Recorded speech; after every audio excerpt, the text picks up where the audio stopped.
ओम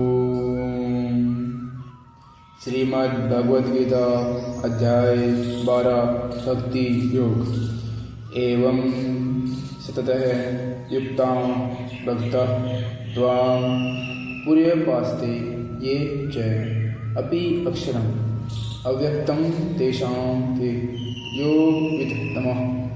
अर्जुन ने कहा, जो आपकी सेवा में सदैव तत्पर रहते हैं या जो अव्यक्त निर्विशेष ब्रह्म की पूजा करते हैं, इन दोनों में से किसे अधिक पूर्ण सिद्ध माना जाए।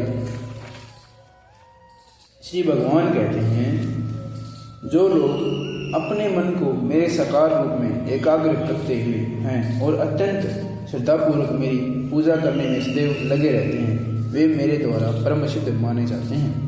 लेकिन जो लोग अपनी इंद्रियों को वश में करके तथा सबों के प्रति संभाव रखकर परम सत्य की निराकार कल्पना के अंतर्गत उस व्यक्ति की पूरी तरह से पूजा करते हैं, जो इंद्रियों के अभिभूत अनुभूति से गए परे हैं, सर्वव्यापी हैं, कल्पनीय हैं, अपरिवर्तनीय हैं, अचल हैं तथा ध्रुव हैं, वे समस्त लोगों के कल्याण में संलग्न रहकर अनंततः मुझे प्राप्त होते हैं।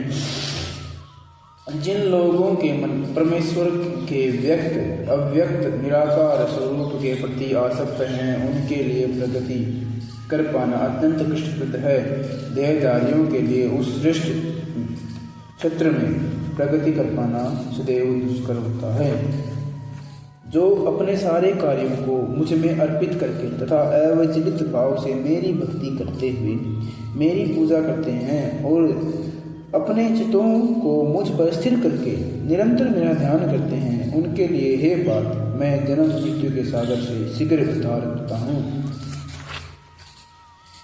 मुझ भगवान में अपने चित्त को स्थिर करो और अपनी सारी बुद्धि मुझ में लगाओ। इस प्रकार तुम निसंदेह मुझ में सदैव वास करोगे। हे अर्जुन, हे धनंजय, यदि तुम अपने चित्त को अविचल भाव से मुझ पर स्थिर नहीं कर सकते तो तुम भक्ति योग की विधि विधानों का पालन करो। इस प्रकार तुम मुझे प्राप्त करने की चाह उत्पन्न करो। यदि तुम भक्ति योग के विधि विधानों का भी अभ्यास नहीं करते तो मेरे लिए कर्म करने का प्रयत्न करो, क्योंकि मेरे लिए कर्म करने से तुम पूर्ण अवस्था सिद्धि को प्राप्त होते हो। किंतु यदि तुम मेरे इस भावनामृत में कर्म करने में असमर्थ हो तो तुम अपने कर्म को समस्त फलों को त्याग कर्म करने का तथा आत्मस्थित होने का प्रयत्न करो। यदि तुम यह अभ्यास नहीं कर सकते तो ज्ञान के अनुशीलन में लग जाओ। यदि ज्ञान में श्रेष्ठ ध्यान है और ध्यान में भी श्रेष्ठ है कर्म फलों का परित्याग, क्योंकि ऐसे त्याग से मनुष्य को मन शक्ति प्राप्त हो सकती है।